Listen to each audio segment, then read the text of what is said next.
चलिए आगे बढ़ते हैं, आपको सुनवाते हैं क्योंकि देश के प्रधानमंत्री कर रहे हैं जनता के साथ मन की बात। सीधा लिए चलते हैं कार्यक्रम का 117वां संस्करण। हमारा मार्गदर्शक है। ये भारत का संविधान ही है जिसकी वजह से मैं आज यहां हूं, आपसे बात कर पा रहा हूं।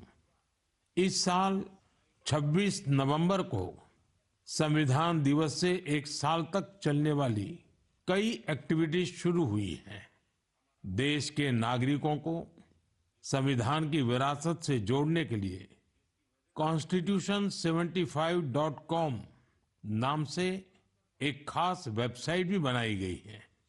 इसमें आप संविधान की प्रस्तावना पढ़कर अपना वीडियो अपलोड कर सकते हैं। अलग अलग भाषाओं में संविधान पढ़ सकते हैं। संविधान के बारे में प्रश्न भी पूछ सकते हैं। मन की बात के श्रोताओं से, स्कूल में पढ़ने वाले बच्चों से, कॉलेज में जाने वाले युवाओं से मेरा आग्रह है, इस वेबसाइट पर जरूर जाकर देखें, इसका हिस्सा बने। साथियों, अगले महीने 13 तारीख से प्रयागराज में महाकुंभ भी होने जा रहा है। इस समय वहां संगम तट पर जबरदस्त तैयारियां चल रही है। मुझे याद है, अभी कुछ दिन पहले जब मैं प्रयागराज गया था तो हेलीकॉप्टर से पूरा कुंभ क्षेत्र देखकर दिल प्रसन्न हो गया था। इतना विशाल, इतना सुंदर, इतनी भव्यता। साथियों, महाकुंभ की विशेषता केवल इसकी विशालता में ही नहीं है, कुंभ की विशेषता इसकी विविधता में भी है। इस आयोजन में करोड़ों लोग एक साथ एकत्रित होते हैं। लाखों संत, हजारों परंपराएं, सैकड़ों संप्रदाय, अनेकों अखाड़े, हर कोई इस आयोजन का हिस्सा बनता है। कहीं कोई भेदभाव नहीं दिखता है। कोई बड़ा नहीं होता है, कोई छोटा नहीं होता है। अनेकता में एकता का ऐसा दृश्य विश्व में कहीं और देखने को नहीं मिलेगा। इसलिए हमारा कुंभ एकता का महाकुंभ भी होता है। इस बार का महाकुंभ भी एकता के महाकुंभ के मंत्र को सशक्त करेगा। मैं आप सबसे कहूंगा, जब हम कुंभ में शामिल हो तो एकता के इस संकल्प को अपने साथ लेकर वापस आए। हम समाज में विभाजन और विद्वेष के भाव को नष्ट करने का संकल्प भी लें। अगर कम शब्दों में मुझे कहना है तो मैं कहूंगा, महाकुंभ का संदेश, एक हो पूरा देश। महाकुंभ का संदेश, एक हो पूरा देश।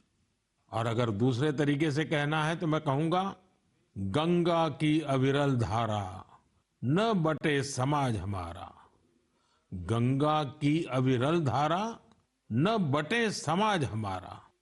साथियों, इस बार प्रयागराज में देश और दुनिया के श्रद्धालु डिजिटल महाकुंभ के भी साक्षी बनेंगे।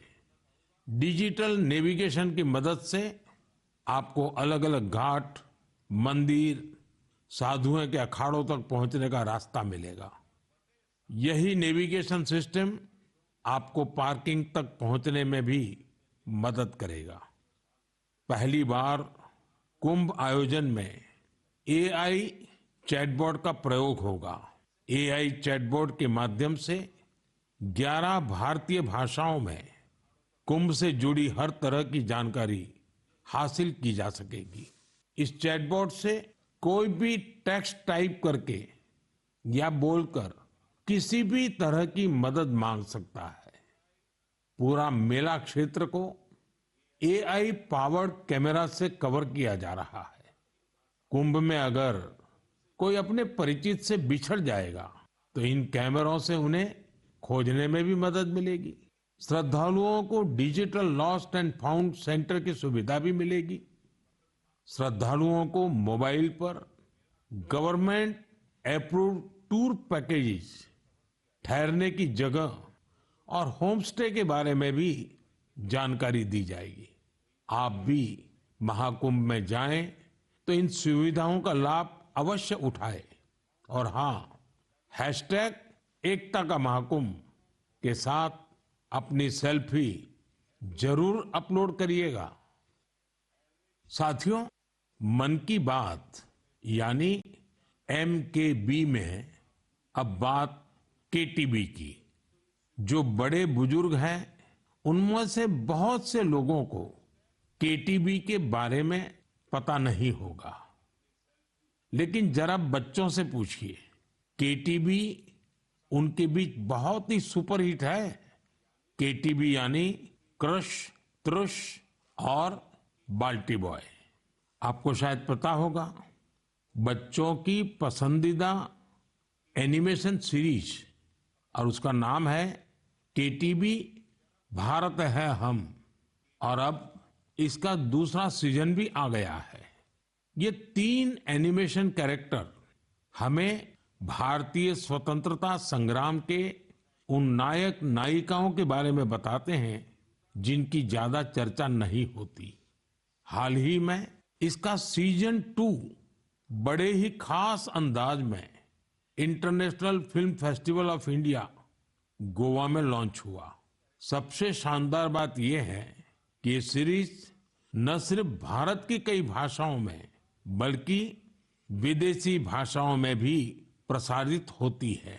इसे दूरदर्शन के साथ साथ अन्य OTT प्लेटफॉर्म पर भी देखा जा सकता है। साथियों, हमारी एनिमेशन फिल्मों की, रेगुलर फिल्मों की, टीवी सीरियल्स की पॉपुलैरिटी दिखाती है कि भारत की क्रिएटिव इंडस्ट्री में कितनी क्षमता है। यह इंडस्ट्री न सिर्फ देश की प्रगति में बड़ा योगदान दे रही है, बल्कि हमारी इकोनॉमी को भी नई ऊंचाइयों पर ले जा रही है। हमारी फिल्म एंड एंटरटेनमेंट इंडस्ट्री बहुत विशाल है। देश की कितनी ही भाषाओं में फिल्में बनती हैं, क्रिएटिव कंटेंट बनता है।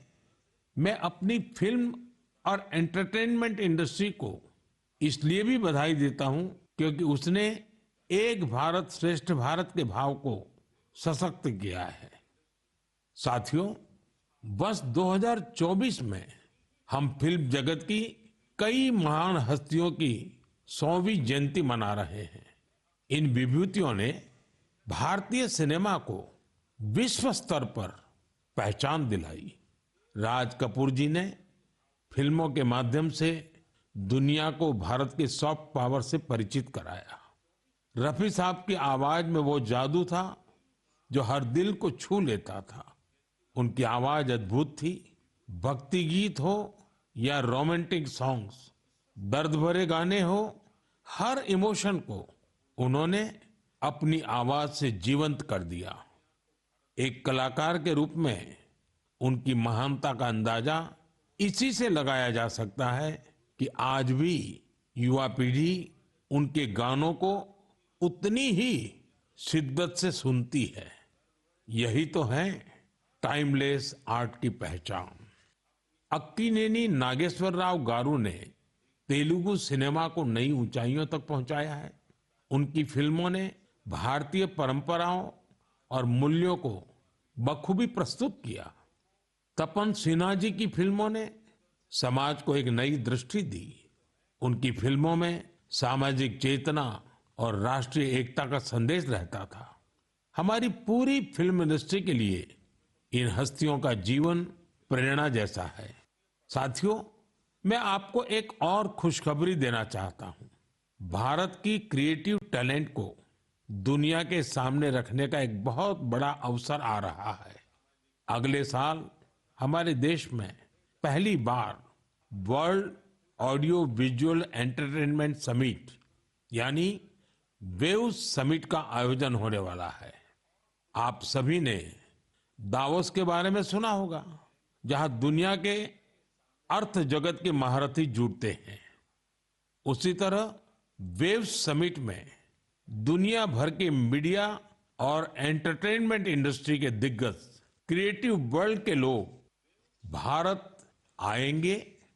यह समिट भारत को ग्लोबल कंटेंट क्रिएशन का हब बनाने की दिशा में एक महत्वपूर्ण कदम है। मुझे यह बताते हुए गर्व हो रहा है, इस समिट की तैयारी में हमारे देश के यंग क्रिएटर्स भी पूरे जोश से जुड़ रहे हैं। जब हम $5 ट्रिलियन इकोनॉमी की ओर बढ़ रहे हैं, तब हमारी क्रिएटर इकोनॉमी एक नई एनर्जी ला रही है। मैं भारत की पूरी एंटरटेनमेंट और क्रिएटिव इंडस्ट्री से आग्रह करूंगा, चाहे आप यंग क्रिएटर हो या एस्टैब्लिश्ड आर्टिस्ट, बॉलीवुड से जुड़े हो या रीजनल सिनेमा से, टीवी इंडस्ट्री के प्रोफेशनल हो या एनिमेशन के एक्सपर्ट, गेमिंग से जुड़े हो या एंटरटेनमेंट टेक्नोलॉजी के इनोवेटर, आप सभी वेव समिट का हिस्सा बने। मेरे प्यारे देशवासियों, आप सभी जानते हैं कि भारतीय संस्कृति का प्रकाश आज कैसे दुनिया के कोने कोने में फैल रहा है। आज मैं आपको 3 महाद्वीपों से ऐसे प्रयासों के बारे में बताऊंगा जो हमारी सांस्कृतिक विरासत के वैश्विक विस्तार की गवाह है। ये सभी एक दूसरे से मीलों दूर हैं, लेकिन भारत को जानने और हमारी संस्कृति से सीखने की उनकी ललक एक जैसी है। साथियों, पेंटिंग्स का संसार जितना रंगों से भरा होता है, उतना ही खूबसूरत होता है। आप में से जो लोग टीवी के माध्यम से मन की बात से जुड़े हैं, वे अभी कुछ पेंटिंग्स टीवी पर देख भी सकते हैं। इन पेंटिंग्स में हमारे देवी देवता, नृत्य की कलाएं और महान विभूतियों को देखकर आपको बहुत अच्छा लगेगा। इनमें आपको भारत में पाए जाने वाले जीव जंतुओं से लेकर और भी बहुत कुछ देखने को मिलेगा। इनमें ताजमहल की एक शानदार पेंटिंग भी शामिल है, जिसे 13 साल की एक बच्ची ने बनाया है। आपको ये जानकर हैरानी होगी कि इस दिव्यांग बच्ची ने अपने मुंह से इस पेंटिंग को तैयार किया है। सबसे दिलचस्प बात यह है कि इन पेंटिंग्स को बनाने वाले भारत के नहीं, बल्कि इजिप्ट के स्टूडेंट्स हैं, वहां के विद्यार्थी हैं। कुछ ही हफ्ते पहले इजिप्ट के करीब 23,000 स्टूडेंट्स ने एक पेंटिंग प्रतियोगिता में हिस्सा लिया था। वहां उन्हें भारत की संस्कृति और दोनों देशों के ऐतिहासिक संबंधों को बताने वाली पेंटिंग तैयार करनी थी। मैं इस प्रतियोगिता में हिस्सा लेने वाले सभी युवाओं की सराहना करता हूं। उनकी क्रिएटिविटी की जितनी भी प्रशंसा की जाए वो कम है। साथियों, दक्षिण अमेरिका का एक देश है पराग्वे। वहां रहने वाले भारतीयों की संख्या 1,000 से ज्यादा नहीं होगी। पराग्वे में एक अद्भुत प्रयास हो रहा है। वहां भारतीय दूतावास में Erica Huber free Ayurveda consultation देती है। आयुर्वेद की सलाह लेने के लिए आज उनके पास स्थानीय लोग भी बड़ी संख्या में पहुंच रहे हैं। एरिका ह्यूबर ने भले ही इंजीनियरिंग की पढ़ाई की हो, लेकिन उनका मन तो आयुर्वेद में ही बसता है। उन्होंने आयुर्वेद से जुड़े कोर्सेज किए थे और समय के साथ वे इसमें पारंगत होती चली गई। साथियों, ये हमारे लिए बहुत गर्व की बात है कि दुनिया की सबसे प्राचीन भाषा तमिल है और हर हिंदुस्तानी को इसका गर्व है। दुनिया भर के देशों में इसे सीखने वालों की संख्या लगातार बढ़ रही है। पिछले महीने के आखिर में फिजी में भारत सरकार के सहयोग से तमिल टीचिंग प्रोग्राम शुरू हुआ। बीते 80 वर्षों में यह पहला अवसर है जब फिजी में तमिल के ट्रेन टीचर्स इस भाषा को सिखा रहे हैं। मुझे ये जानकर अच्छा लगा कि आज फिजी के स्टूडेंट्स तमिल भाषा और संस्कृति को सीखने में काफी दिलचस्पी ले रहे हैं। साथियों, ये बातें, ये घटनाएं सिर्फ सफलता की कहानियां नहीं है, ये हमारी सांस्कृतिक विरासत की भी गाथाएं हैं। ये उदाहरण हमें गर्व से भर देते हैं। आर्ट से आयुर्वेद तक और लैंग्वेज से लेकर म्यूजिक तक भारत में इतना कुछ है जो दुनिया में छा रहा है। साथियों, सर्दी के इस मौसम में देश भर से खेल और फिटनेस को लेकर कई एक्टिविटीज हो रही हैं। मुझे खुशी है कि लोग फिटनेस को अपनी दिनचर्या का हिस्सा बना रहे हैं। कश्मीर में स्कीइंग से लेकर गुजरात में पतंगबाजी तक हर तरफ खेल का उत्साह देखने को मिल रहा है। संडे ऑन साइकिल और साइकिलिंग ट्यूसडे जैसे अभियानों से साइकिलिंग को बढ़ावा मिल रहा है। साथियों, अब मैं आपको एक ऐसी अनोखी बात बताना चाहता हूं जो हमारे देश में आ रहे बदलाव और युवा साथियों के जोश और जज्बे का प्रतीक है। क्या आप जानते हैं कि हमारे बस्तर में एक अनूठा ओलंपिक शुरू हुआ है? जी हां, पहली बार हुए बस्तर ओलंपिक से बस्तर में एक नई क्रांति जन्म ले रही है। मेरे लिए ये बहुत ही खुशी की बात है कि बस्तर ओलंपिक का सपना साकार हुआ है। आपको भी ये जानकर अच्छा लगेगा कि यह उस क्षेत्र में हो रहा है जो कभी माओवादी हिंसा का गवाह रहा है। बस्तर ओलंपिक का शुभंकर है वन भैंसा और पहाड़ी मैना। इसमें बस्तर की समृद्ध संस्कृति की झलक दिखती है। इस बस्तर खेल महाकुंभ का मूल मंत्र है करसायता बस्तर, बरसायता बस्तर, यानी खेलेगा बस्तर, जीतेगा बस्तर। पहली ही बार में बस्तर ओलंपिक में 7 जिलों के 1,65,000 खिलाड़ियों ने भाग लिया है। यह सिर्फ एक आंकड़ा नहीं है, यह हमारे युवाओं के संकल्प की गौरव गाथा है। एथलेटिक्स, तीरंदाजी, badminton, football, hockey, weightlifting, karate, kabaddi, kho kho और वॉलीबॉल, हर खेल में हमारे युवाओं ने अपनी प्रतिभा का परचम लहराया है। कारी कश्यप जी की कहानी मुझे बहुत प्रेरित करती है। एक छोटे से गांव से आने वाली कारी जी ने तीरंदाजी में रजत पदक जीता है। वे कहती है, बस्तर ओलंपिक ने हमें सिर्फ खेल का मैदान ही नहीं, जीवन में आगे बढ़ने का अवसर दिया है। सुकमा की पायल कवासी जी की बात भी कम प्रेरणादायक नहीं है। जेवलिन थ्रो में स्वर्ण पदक जीतने वाली पायल जी कहती हैं, अनुशासन और कड़ी मेहनत से कोई भी लक्ष्य असंभव नहीं है। सुकमा के दोरनापाल के पुनेम सन्ना जी की कहानी तो नए भारत की प्रेरक कथा है। एक समय नक्सली प्रभाव में आए पुनेम जी आज व्हीलचेयर पर दौड़कर मेडल जीत रहे हैं। उनका साहस और हौसला हर किसी के लिए प्रेरणा है। कोंडा गांव के तीरंदाज रंजू सौरी जी को बस्तर यूथ आइकॉन चुना गया है। उनका मानना है, बस्तर ओलंपिक दूर दराज के युवाओं को राष्ट्रीय मंच तक पहुंचाने का अवसर दे रहा है। साथियों, बस्तर ओलंपिक केवल एक खेल आयोजन नहीं है, यह एक ऐसा मंच है जहां विकास और खेल का संगम हो रहा है, जहां हमारे युवा अपनी प्रतिभा को निखार रहे हैं और एक नए भारत का निर्माण कर रहे हैं। मैं आप सभी से आग्रह करता हूं, अपने क्षेत्र में ऐसे खेल आयोजनों को प्रोत्साहित करें। हैशटैग खेलेगा भारत, जीतेगा भारत के साथ अपने क्षेत्र की खेल प्रतिभाओं की कहानियां साझा करें। स्थानीय खेल प्रतिभाओं को आगे बढ़ने का अवसर दें।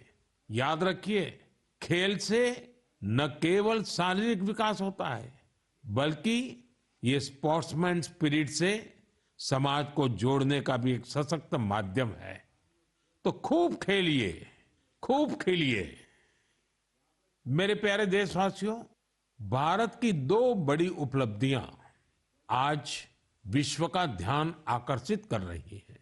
इन्हें सुनकर आपको भी गर्व महसूस होगा। ये दोनों सफलताएं स्वास्थ्य के क्षेत्र में मिली है। पहली उपलब्धि मिली है मलेरिया से लड़ाई में। मलेरिया की बीमारी 4000 वर्षों से मानवता के लिए एक बड़ी चुनौती रही है। आजादी के समय भी यह हमारी सबसे बड़ी स्वास्थ्य चुनौतियों में से एक थी। 1 महीने से लेकर 5 साल तक के बच्चों की जान लेने वाली सभी संक्रामक बीमारियों में मलेरिया का तीसरा स्थान है। आज मैं संतोष से कह सकता हूं कि देशवासियों ने मिलकर इस चुनौती का दृढ़ता से मुकाबला किया है। विश्व स्वास्थ्य संगठन WHO की रिपोर्ट कहती है भारत में 2015 से 2023 के बीच मलेरिया के मामलों और इससे होने वाली मौतों में 80% की कमी आई है। यह कोई छोटी उपलब्धि नहीं है। सबसे सुखद बात यह है, यह सफलता जन जन की भागीदारी से मिली है। भारत के कोने कोने से, हर जिले से हर कोई इस अभियान का हिस्सा बना है। असम में जोरहाट के चाय बागानों में मलेरिया 4 साल पहले तक लोगों की चिंता की एक बड़ी वजह बना हुआ था, लेकिन जब इसके उन्मूलन के लिए चाय बागान में रहने वाले एकजुट हुए तो इसमें काफी हद तक सफलता मिलने लगी। अपने इस प्रयास में उन्होंने टेक्नोलॉजी के साथ साथ सोशल मीडिया का भी भरपूर इस्तेमाल किया है। इसी तरह हरियाणा के कुरुक्षेत्र जिले ने मलेरिया पर नियंत्रण के लिए बड़ा अच्छा मॉडल पेश किया। यहाँ मलेरिया की मॉनिटरिंग के लिए जन भागीदारी काफी सफल रही है। नुक्कड़ नाटक और रेडियो के जरिए ऐसे संदेशों पर जोर दिया गया जिससे मच्छरों की ब्रीडिंग कम करने में काफी मदद मिली है। देश भर में ऐसे प्रयासों से ही हम मलेरिया के खिलाफ जंग को और तेजी से आगे बढ़ा पाए हैं। साथियों, अपनी जागरूकता और संकल्प शक्ति से हम क्या कुछ हासिल कर सकते हैं, इसका दूसरा उदाहरण है कैंसर से लड़ाई। दुनिया के मशहूर मेडिकल जर्नल लैंसेट की स्टडी वाकई बहुत उम्मीद बढ़ाने वाली है। इस जर्नल के मुताबिक अब भारत में समय पर कैंसर का इलाज शुरू होने की संभावना काफी बढ़ गई है। समय पर इलाज का मतलब है कैंसर मरीज का ट्रीटमेंट 30 दिनों के भीतर ही शुरू हो जाना। और इसमें बड़ी भूमिका निभाई है आयुष्मान भारत योजना ने। इस योजना की वजह से कैंसर के 90% मरीज समय पर अपना इलाज शुरू करा पाए हैं। ऐसा इसलिए हुआ है क्योंकि पहले पैसे के अभाव में गरीब मरीज कैंसर की जांच में, उसके इलाज से कतराते थे। अब आयुष्मान भारत योजना उनके लिए बड़ा संबल बनी है। अब वो आगे बढ़कर अपना इलाज कराने के लिए आ रहे हैं। आयुष्मान भारत योजना ने कैंसर के इलाज में आने वाली पैसों की परेशानी को काफी हद तक कम किया है। अच्छा ये भी है कि आज समय पर कैंसर के इलाज को लेकर लोग पहले से कहीं अधिक जागरूक हुए हैं। यह उपलब्धि जितनी हमारे हेल्थ केयर सिस्टम की है, डॉक्टरों, नर्सों और टेक्निकल स्टाफ की है, उतनी ही आप सभी मेरे नागरिक भाई बहनों की भी है। सबके प्रयास से कैंसर को हराने का संकल्प और मजबूत हुआ है। इस सफलता का क्रेडिट उन सभी को जाता है जिन्होंने जागरूकता फैलाने में अपना अहम योगदान दिया है। कैंसर से मुकाबले के लिए एक ही मंत्र है, अवेयरनेस, एक्शन और एश्योरेंस, अवेयरनेस यानी कैंसर और इसके लक्षणों के प्रति जागरूकता, एक्शन यानी समय पर जांच और इलाज, एश्योरेंस यानी मरीजों के लिए हर मदद उपलब्ध होने का विश्वास।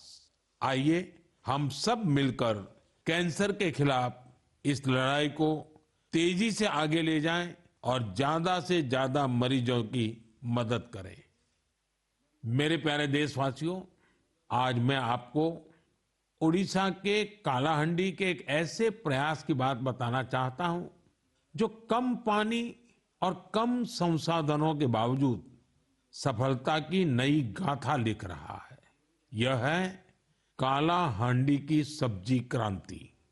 जहां कभी किसान पलायन करने को मजबूर थे, वहीं आज कालाहांडी का गोला मुंडा ब्लॉक एक वेजिटेबल हब बन गया है।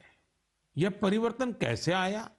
इसकी शुरुआत सिर्फ 10 किसानों के एक छोटे से समूह से हुई। इस समूह ने मिलकर एक एफपीओ किसान उत्पाद संघ की स्थापना की, खेती में आधुनिक तकनीक का इस्तेमाल शुरू किया और आज उनका ये एफपीओ करोड़ों का कारोबार कर रहा है। आज 200 से अधिक किसान इस एफपीओ से जुड़े हैं, जिनमें 45 महिला किसान भी हैं। ये लोग मिलकर 200 एकड़ में टमाटर की खेती कर रहे हैं, 150 एकड़ में करेले का उत्पादन कर रहे हैं। अब इस एफपीओ का सालाना टर्नओवर भी बढ़कर 1.5 करोड़ से ज्यादा हो गया है। आज कालाहांडी की सब्जियां न केवल ओडिशा के विभिन्न जिलों में बल्कि दूसरे राज्यों में भी पहुंच रही है और वहां का किसान अब आलू और प्याज की खेती की नई तकनीकें सीख रहा है। साथियों, कालाहांडी की यह सफलता हमें सिखाती है कि संकल्प शक्ति और सामूहिक प्रयास से क्या नहीं किया जा सकता। मैं आप सभी से आग्रह करता हूं, अपने क्षेत्र में एफपीओ को प्रोत्साहित करें, किसान उत्पादक संगठनों से जुड़े और उन्हें मजबूत बनाएं। याद रखिए, छोटी शुरुआत से भी बड़े परिवर्तन संभव है। हमें बस दृढ़ संकल्प और टीम भावना की जरूरत है।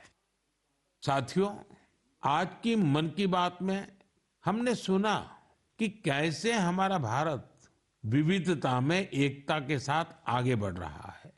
चाहे वो खेल का मैदान हो या विज्ञान का क्षेत्र, स्वास्थ्य हो या शिक्षा, हर क्षेत्र में भारत नई ऊंचाइयों को छू रहा है। हमने एक परिवार की तरह मिलकर हर चुनौती का सामना किया और नई सफलताएं हासिल की।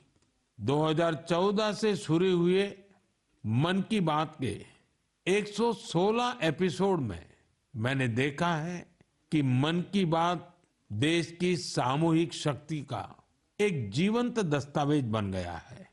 आप सभी ने इस कार्यक्रम को अपनाया, अपना बनाया। हर महीने आपने अपने विचारों और प्रयासों को साझा किया। कभी किसी यंग इनोवेटर के आइडिया ने प्रभावित किया, तो कभी किसी बेटी की अचीवमेंट ने गौरवान्वित किया। यह आप सभी की भागीदारी है जो देश के कोने कोने से पॉजिटिव एनर्जी को एक साथ लाती है। मन की बात इसी पॉजिटिव एनर्जी के एम्प्लीफिकेशन का मंच बन गया है और अब 2025 दस्तक दे रहा है। आने वाले साल में मन की बात के माध्यम से हम और भी इंस्पायरिंग प्रयासों को साझा करेंगे। मुझे विश्वास है कि देशवासियों की पॉजिटिव सोच और इनोवेशन की भावना से भारत नई ऊंचाइयों को छुएगा। आप अपने आसपास के यूनिक प्रयासों को #मन की बात के साथ शेयर करते रहिए।